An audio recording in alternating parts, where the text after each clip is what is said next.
Live for today, it could end in an instant.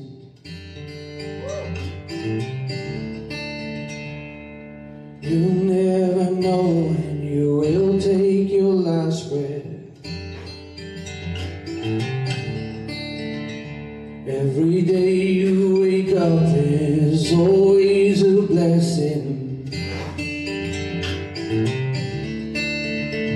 When that final day comes, will you be ready? Until that day, live like tomorrow is fading away. Moments are passing today, seeing a day that someone else did not see.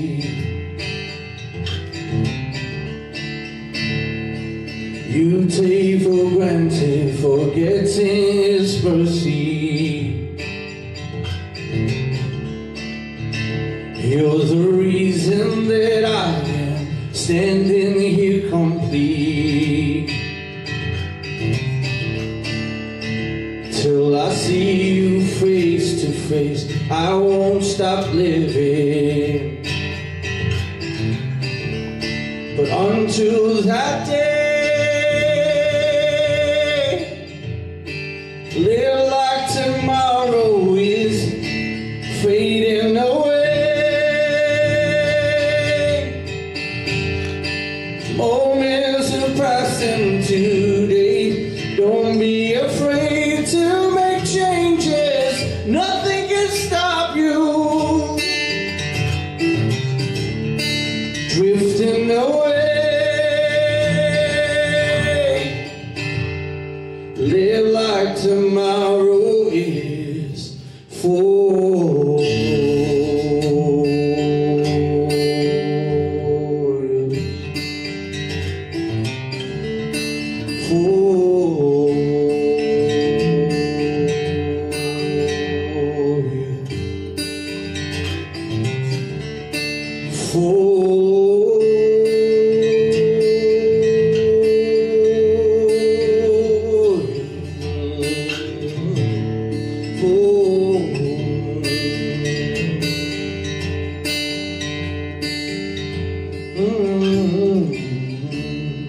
But until that day,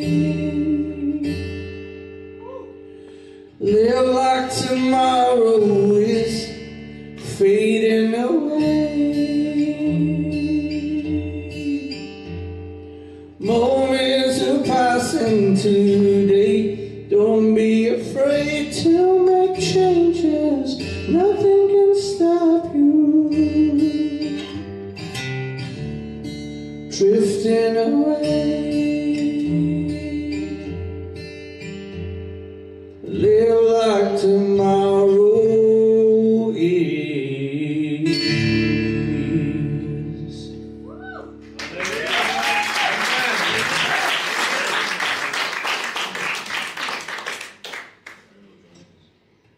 So that song, just to give you a bit of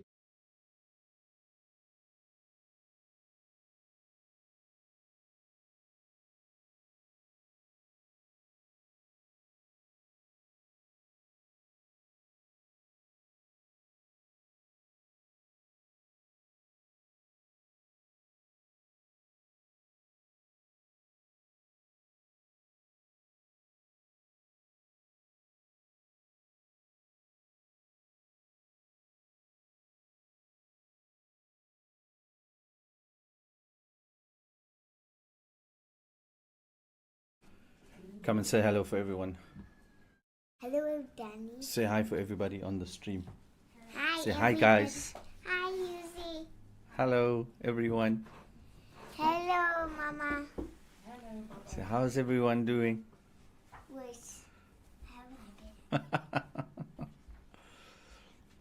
Okay, so we weren't kidding when we told you guys that we are live from our table, from our home to yours. We are on Zoom, so if you guys want to hop on Zoom and let us see your faces, then the link should be in the comment section of all the videos or wherever you're watching the stream now. Let me just pop the link over on the YouTube, and then while you guys are deciding on whether to come on Zoom, you can turn to Luke chapter 8. Luke chapter 8. That's where we're going to be focusing our teaching from today. It's a popular story. Everybody knows the story. Everybody refers to it, the woman with the issue of blood, and we talk about the faith that she has and how all she had to do was touch the hem of his garment. Right? And that's what we're going to be looking into today. So I just dropped the links on the YouTube. I also have the links on Facebook. So if you guys want to hop into Zoom, we want to make Zoom more regular so that we can see your faces. Just like how I'm looking at my son's face now. Wait. Okay, so we are in Luke chapter 8. Hi, Daddy. Very familiar story. It's one that we all know.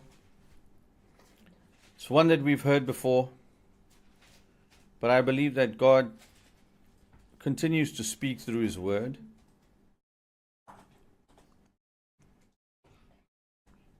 Oh, I lost my notes. Nice. Hopefully we'll find it again. So, if you're in Luke chapter 8, you want to come and read? Luke chapter 8. Come.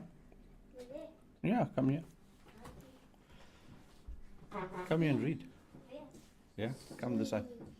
Luke chapter 8, verse number 40. Verse number 40. Yeah, you can read it from my iPad if you want.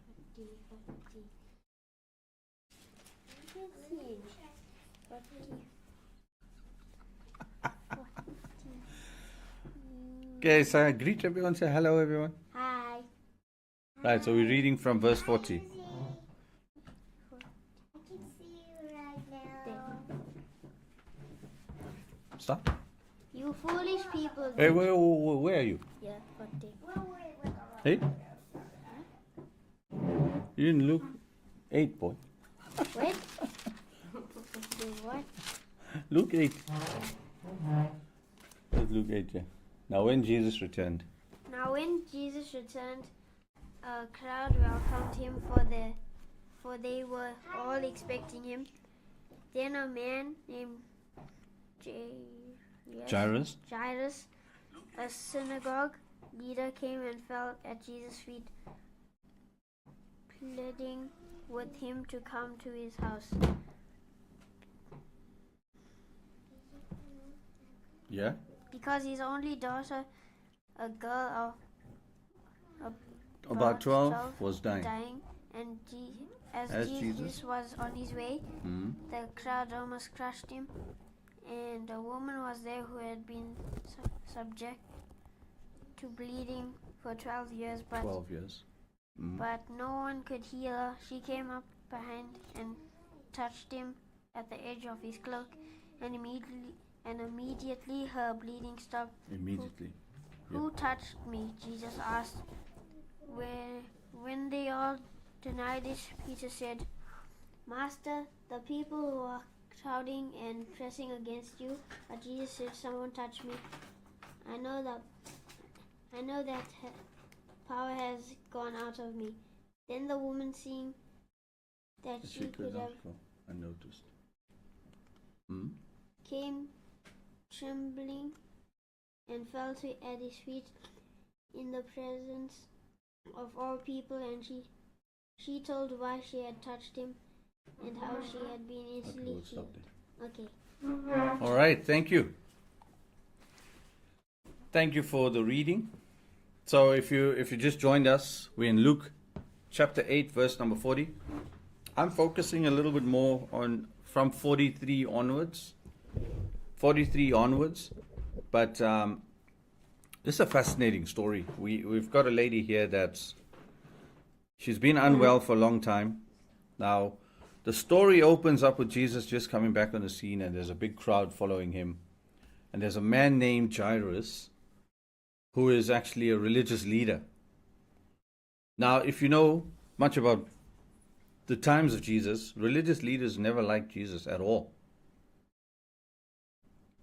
Right? He came to oppose, or not so much even, not even oppose, but he came to set straight righteousness. He came to show them that the only way you can be righteous is through him.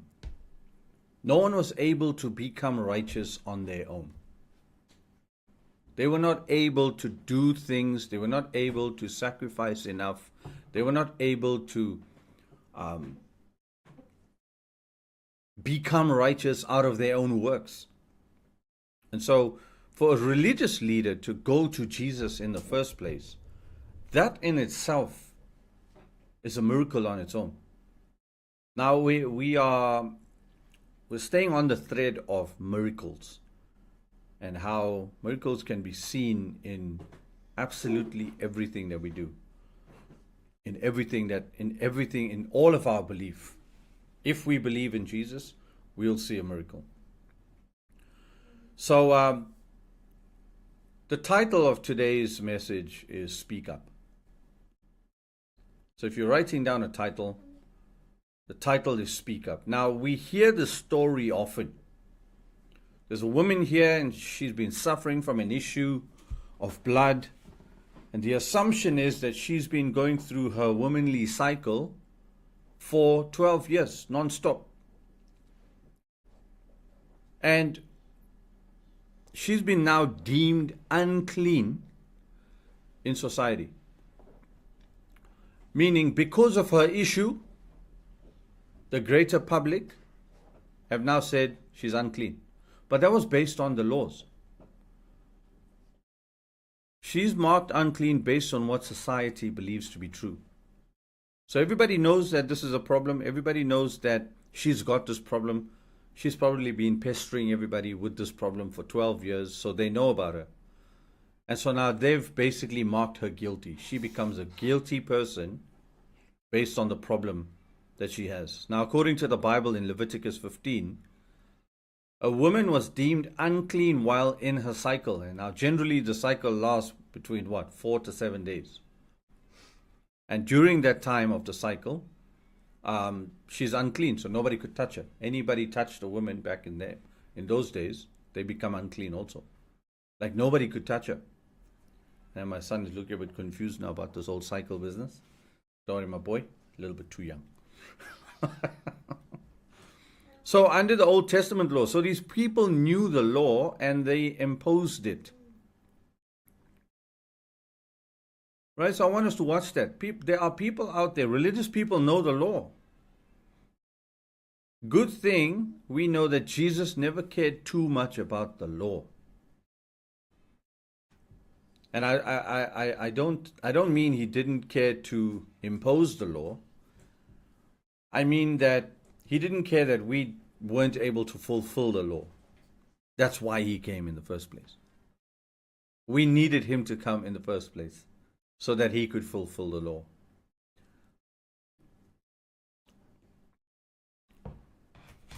And basically that is grace. That is basically grace. Jesus fulfilling the law on our behalf.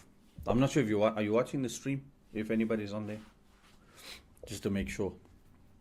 So according to Leviticus 15, she was unclean, and she's accused for 12 years straight. Now at this point, she's known as the woman with the issue of blood. She's known as, like the Bible doesn't even mention her name. Imagine nobody knows your name anymore. You've got a problem for so long that people know you by your problem. Hey, there's the guy that. Hey, there's the lady that. Hey, there's the boy that. Imagine that.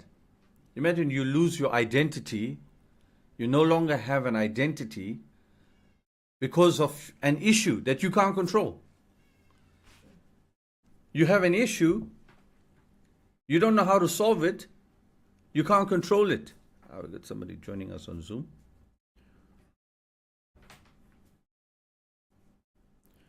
So you have an issue and you cannot control it.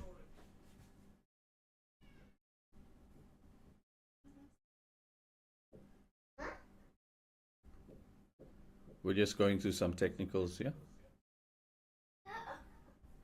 Is that me?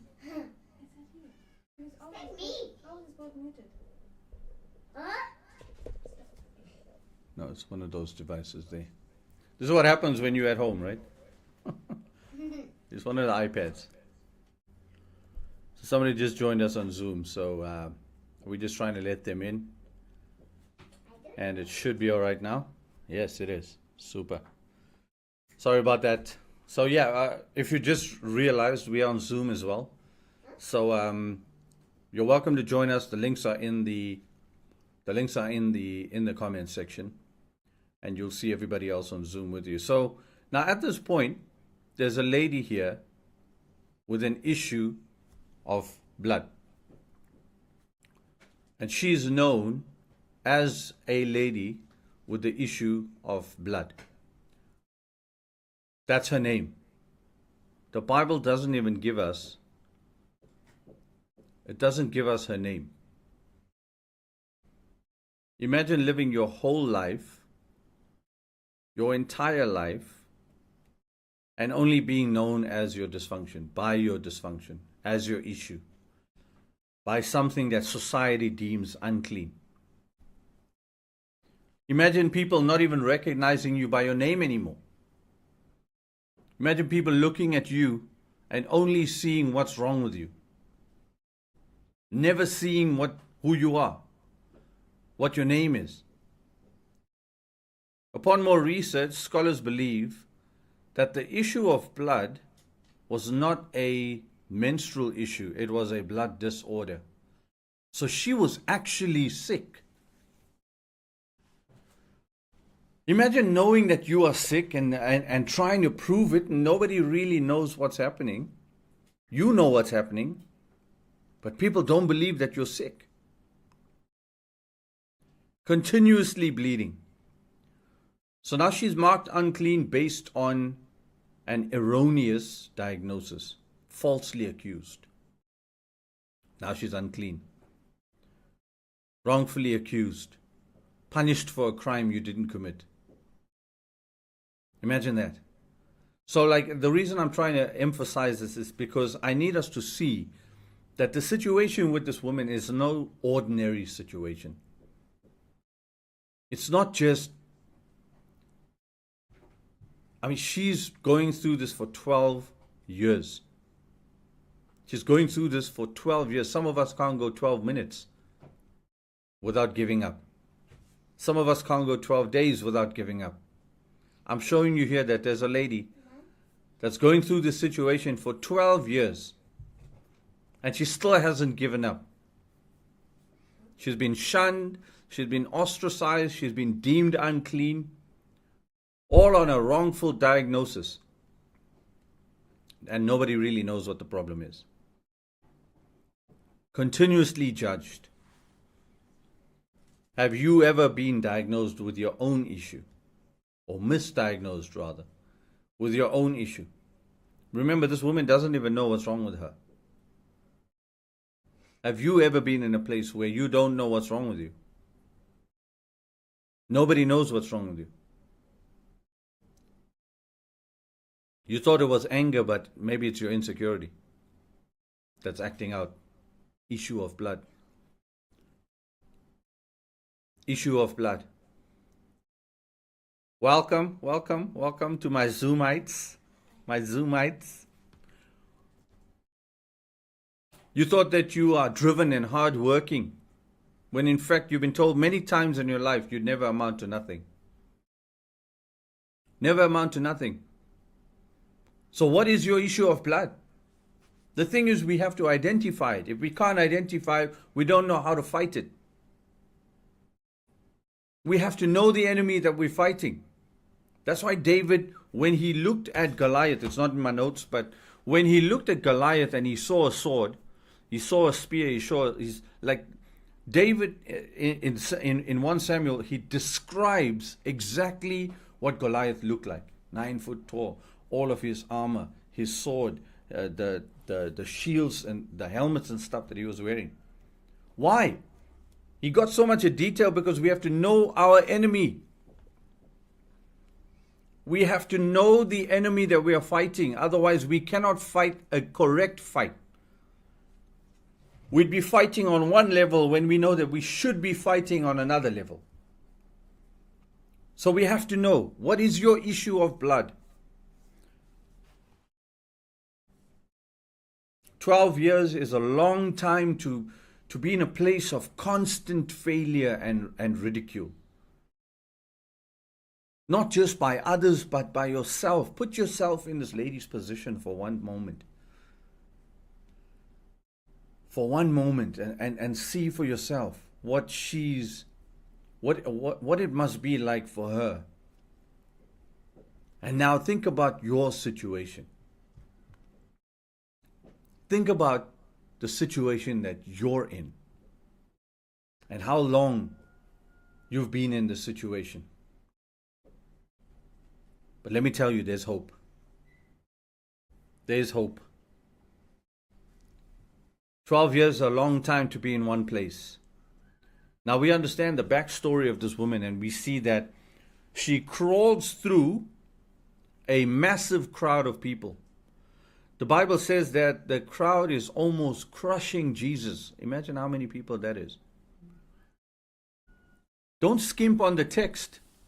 You see that what a lot of us do is we just try and read what the best parts of the text is. And then we forget that there's so much in there, because if we understand the context, then we can understand what the text is really saying to us. The crowd is almost crushing Jesus. That's how many people are there.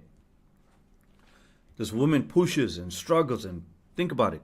She's pushing and struggling and crawling and going through the crowd. At the point where she starts to crawl.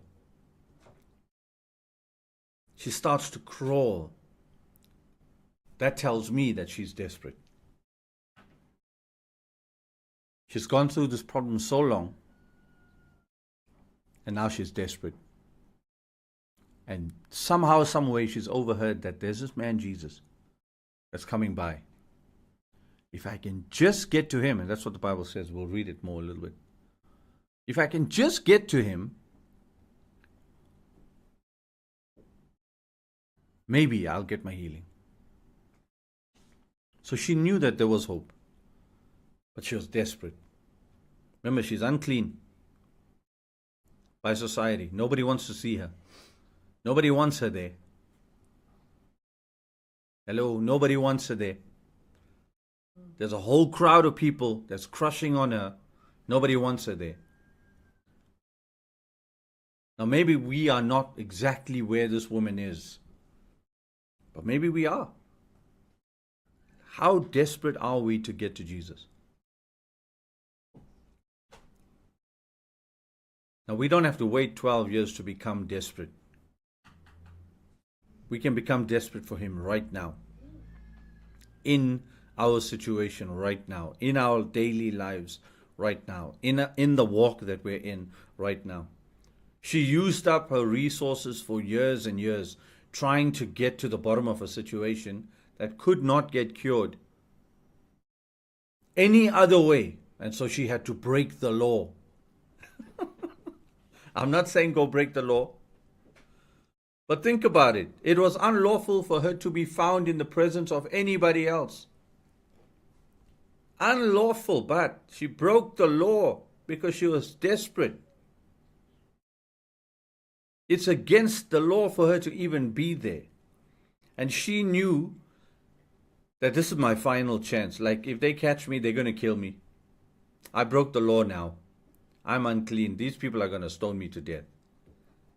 One of two things is going to happen. I'm going to get my healing, or they're going to accuse me of an illegal activity according to the law. They stone people for things like this. Final chance. This was it. No other way. How desperate are you?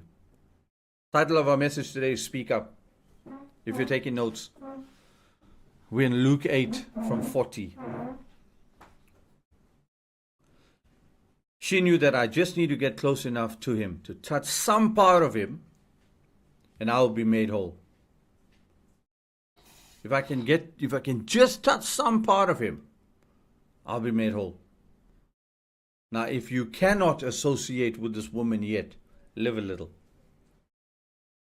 Live a little longer. If you don't know what it's like to be desperate in a desperate situation, live a little longer. Sooner or later, life will come after you, knocking at your door. Circumstances and situations will come after you, knocking at your door, at every single level. We are not exempt. Nobody is exempt from life. And sooner or later, you will make decisions that send you into a spiral. And then there's nowhere left to turn but Jesus. That's where we get to turn to. Jesus. Don't wait until you are in a situation of desperation to get desperate for Jesus. Don't wait. Don't wait until things get so bad, so bad, that, okay, this is my last. That's why we get to learn from these situations. That's why we get to learn from people in the Bible. That's why we get to learn from them. We get to glean into the details of their story so that we can put ourselves on the same path. So when you're reading the Bible and when you're studying and when you're looking at these stories, don't just look at the fact that Jesus fed 5,000. Don't just look at the fact that Jesus healed the man at the pool of Bethesda. Don't just look at the fact. Look at the situation. See where your life is in the situation and then plug in. So we don't have to wait until we're 12 years into our situation. You may be 12 months into your situation. You may be 12 days into your situation. You may be 10 years into your situation. But there is still hope. And your hope lies in your desperation. How desperate am I to get from Jesus what I can only get from Jesus? No man can give me this. She tried doctors. She tried every source, every means known in the day. She spent all her resources. So she must have been wealthy also. Who knows? I don't know. I mean, we drive past homeless people all the time. We don't know their situation. I'm guilty of this. I look down at them sometimes. I'm thinking, like some of them though, they dress very nice to be homeless, if you ask me. But then, some people, you just don't know what their situation is. And maybe it's not related to the teaching, but when we read the Bible, we have to put ourselves in the situation so we can really get from the text what God wants us to get from the text. So really understanding how desperate this lady is gives us some hope that maybe we're on the same journey, or we can get to her result faster than 12 years. If I can get desperate now, 12 days into my journey, identify that there's something wrong, identify that there's only one way for me, only one way, and that's Jesus. Don't wait 12 years to get there.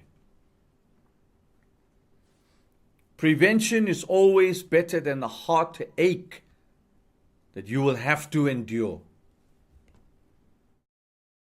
Prevention, always going to be better than the heartache that you're going to have to endure. Now she touches the hem of his robe. The robe here is a reminder that the Father and the Son are one. The robe signifies sonship. Like when the prodigal son returns, story of a prodigal son, it's a story about a father who had two sons, one old, one young. The young one decided, I want my inheritance now. Basically went to the father and he said, Dad, give me all the stuff that belongs to me. I want to go. The father said, okay, no problem. Gave him all the stuff. And he left. Squandered everything. Ended up in the pigsty, a Jew in the pigsty. We'll cover that on a different day. That's a fascinating story also. Right? But he comes back. And when he comes back, the picture here we see is that there is a father that accepts this child when he returns. And he puts on a robe. And the robe signifies sonship. You are my son.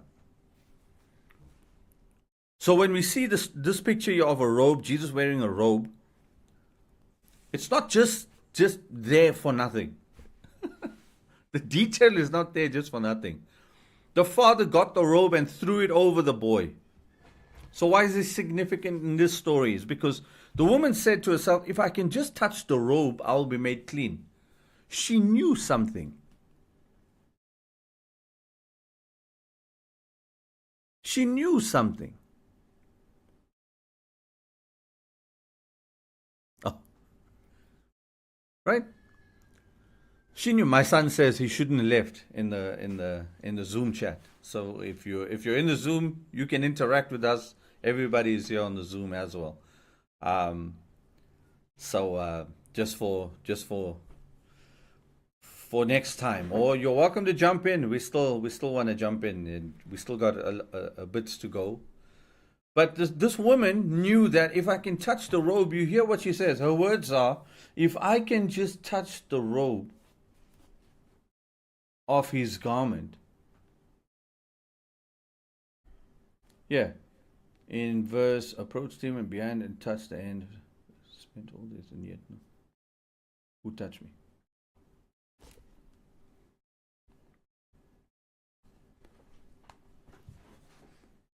So I lost my space here. I'm coming back.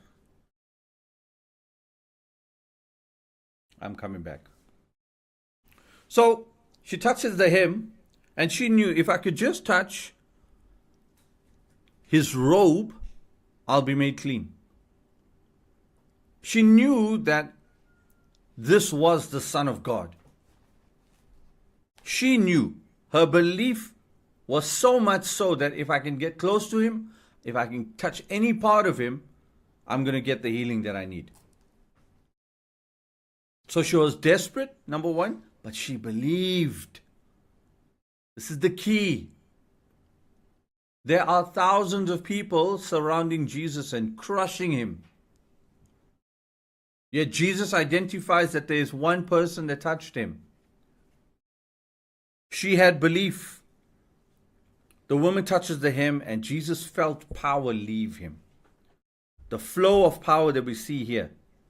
Jesus feels the power that left him when the woman touches the hem of his robe. Jesus feels the power. So again, this is just reiterating to us that the Father and the Son are one. Like you cannot believe in God and not believe in Jesus. You cannot say, I believe in God, but then neglect what Jesus says. Yay! You can't say, no, I go to church and I know I'm talking to God, but whatever Jesus is saying, maybe we don't need so much of that. Hello. Father and Son are one. Father and the Son are one. And that's what that's showing us here. She touched the hem. She felt power leaving. Father and Son are one. Again, I cannot reiterate this. You cannot believe in God and not believe in Jesus the Christ. You cannot say I'm a God follower and then reject the teachings of Christ.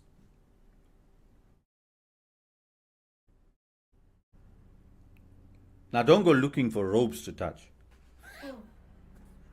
Don't go look for robes and prophets and evangelists and handkerchiefs. Don't go look for that stuff now to touch. We're talking about a principle here. God the Father and God the Son are one. They are not separate beings. Yeah, we'll get there. So the minute she touched and she felt the bleeding stop. So she knew immediately in herself that she was healed. She knew that she was healed. She knew that in that moment, there was no issue anymore. It was immediate. And she turned around and started to leave. Now this is where the story gets juicy.